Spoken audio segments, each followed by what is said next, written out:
Ley de Hertz. La ley de Hertz en termodinámica es empleada para comprobar indirectamente el calor de reacción y según el precursor de esta ley, el químico suizo Henry Hertz en 1840 instituye que si un proceso de reactivos reaccionan para dar un proceso de productos en el calor de reacción que es liberada o absorbida, que independientemente si esa reacción se realiza en uno o más periodos, es decir, si el calor de reacción solo necesita reactivos y los productos, o también que el calor de reacción es una función de estado.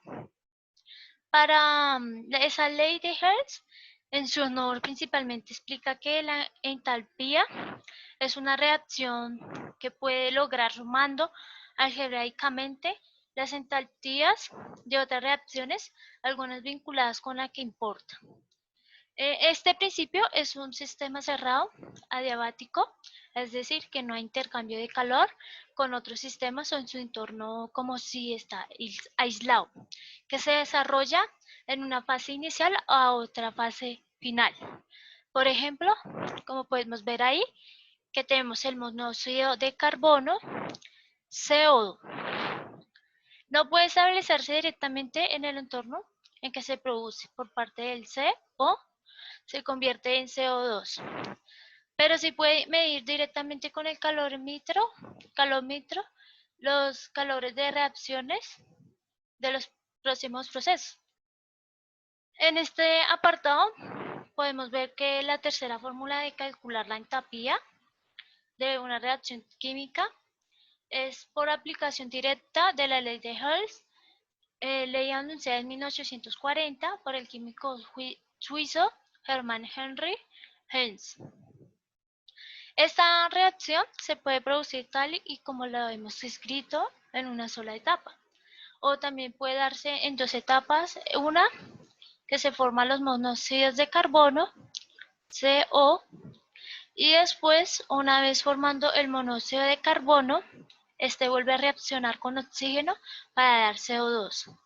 Las etapas son la energía total desprendida en la formación de un mol de CO2 es la misma tanto si se da en una etapa como en dos, ya que para determinar la energía total desprendida cuando se dan esas dos etapas, se suman las variaciones de esa entropía en la que esas etapas la que ocurre con base de la ley del Hertz, que la variación de la entropía asociada a una reacción química efectuada a presión constante es la misma si se verifica directamente en una sola etapa o en varias, como podemos ver en la imagen.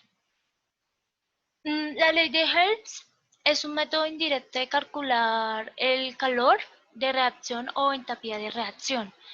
La ley de Hertz se puede enunciar como siguiente. Cuando los reactivos se convierten a productos, el cambio de entropía es el mismo, independientemente de que la reacción se actúe en un paso o en una serie de pasos. Como podemos ver aquí, se puede proporcionar esos datos, ya que si planteamos las ecuaciones correspondientes a las entropías dadas, se ubican los reactantes y productos de la reacción química que estamos buscando.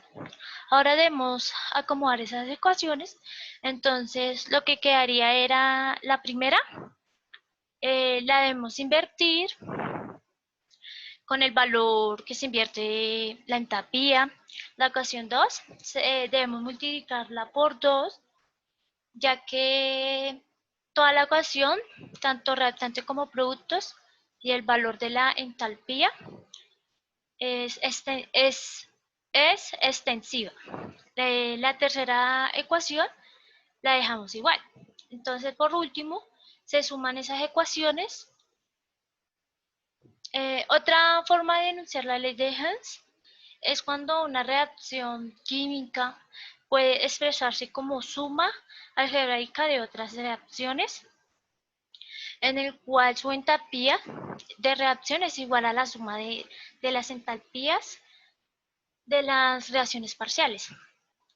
Para la ley de Hertz, esto permite que esas ecuaciones termoquímicas, como ecuaciones algebraicas, puedan sumarse, restarse o multiplicarse por un número.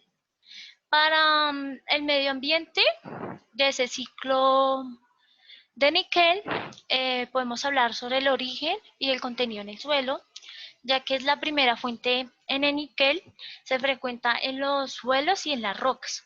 Como consecuencia de esos procesos evolutivos y de información de los mismos, estos elementos están asociados en la fase del ciclo geológico de un suelo, como podemos ver en la imagen. Los contenidos más altos de níquel en esas rocas se presentan en las rocas ígneas, ya que tiene una ultra básica que es de 1400 hasta 2000 parte por millón. Esta concentración disminuye conforme a su aumento de acidez en las rocas, encontrando de 5 a 15 parte por millón en granitos. Esas rocas sedimentarias contienen níquel, ya que el rango de ellas son de 5 a 90 partes por millón. Se contribuyen esas concentraciones más altas en las rocas arcillosas y las rocas bajas, que es en las rocas arenosas. El níquel en los suelos y plantas de Cuba, pero también se puede presentar en el mundo, ya que el contenido de ese níquel en el suelo es muy independiente del material parental que le dio origen. El níquel en total de los suelos del mundo está entre 0,2 y 450 mg kilogramo menos 1. Se conoce en la actualidad que aunque el níquel es esencial para las plantas superiores, su exceso de forma disponible puede ser tóxico, por lo que se considera un metal pesado. Lo que ellos hicieron fueron extraer el nitrósilo, que fue de 1,5 de nitrógeno. Los resultados que se presentan en la tabla 1 se reflejaron que ese contenido medio de 122,3 mg kilogramos menos 1 de níquel total.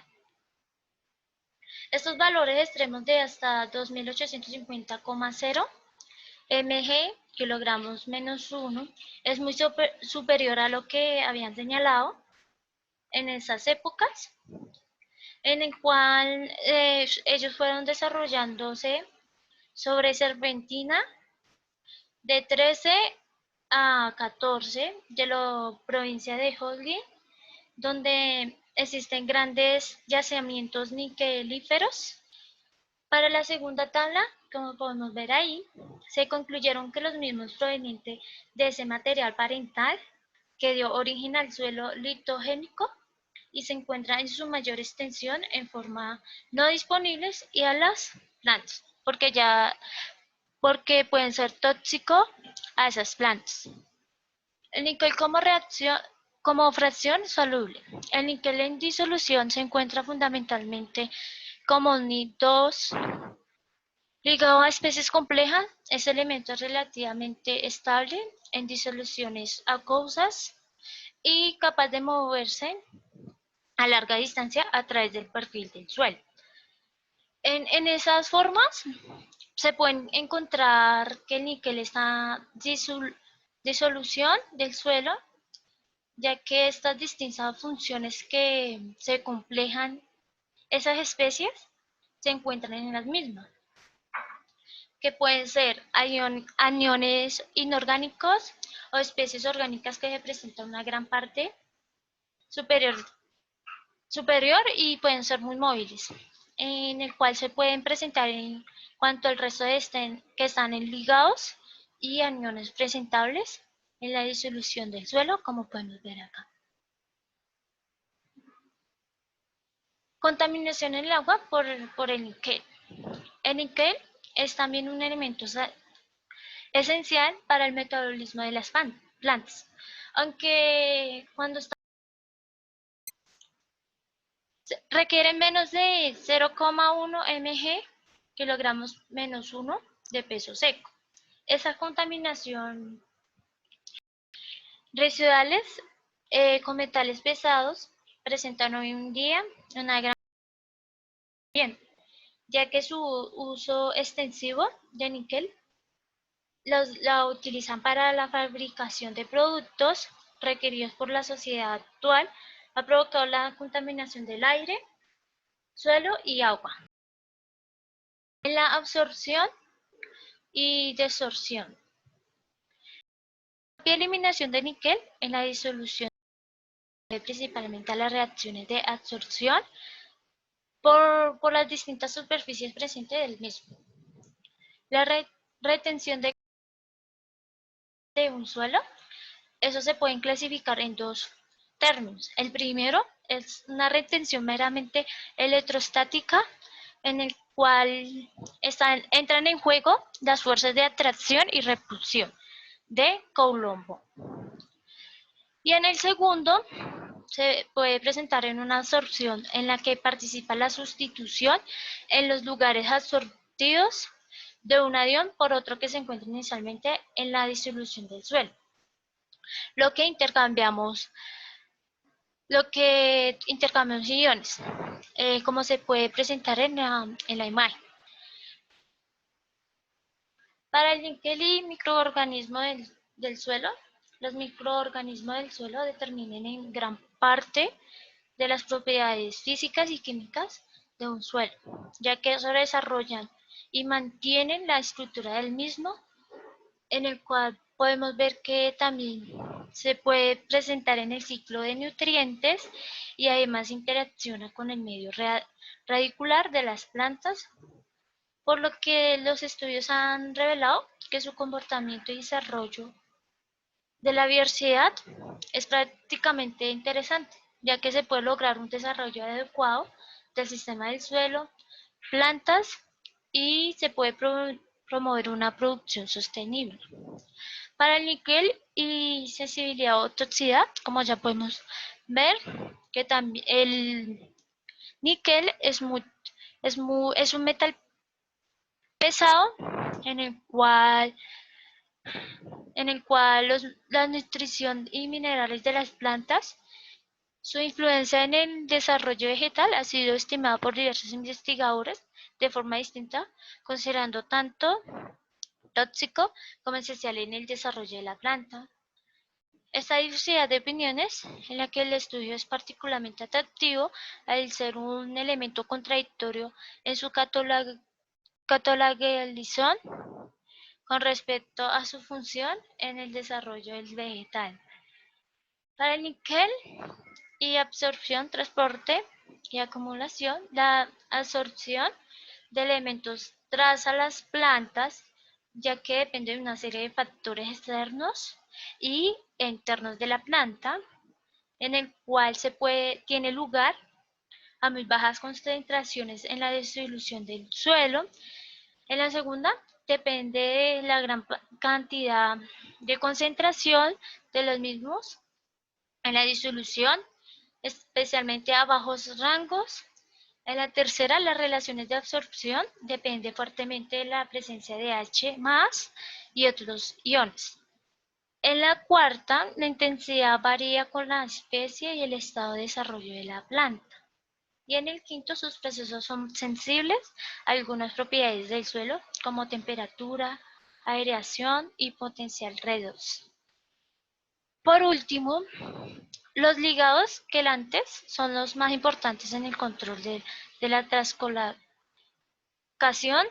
de los cationes de las plantas, como otros factores como el pH, estado de oxidación-reducción, cationes competitivos, hidrólisis, polimeración y la formación de sales insolubles como el fosfato, oxalatos y entre otros. Independientemente de esa forma en la que los metales pesados están presentes en el suelo, presentan distintas propiedades, como ya se vio en los apartados anteriores, que influirían en su biodisponibilidad, en la que depende de la que se encuentra ese elemento y que en la fase sólida y fase soluble de la naturaleza están ligados competitivamente. Por otra parte, el sistema del suelo metal-planta es bastante complejo, ya que estos factores tan citados se ven influenciados por la actividad biológica y química de la zona de absorción.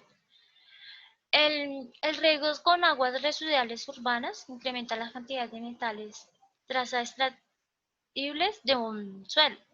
En la gran parte de los casos, de forma proporcional a la cantidad de agua residua aplica. Eso se observa porque las plantas cultivadas en esas áreas muestran concentraciones acumuladas más altas de los elementos estudiados que el resto. Para finalizar, para poder ver las reseñas que hemos hecho durante este año sobre ese ciclo de níquel, nos podemos ver acá. Cada uno tiene su respectivo resumen y ya.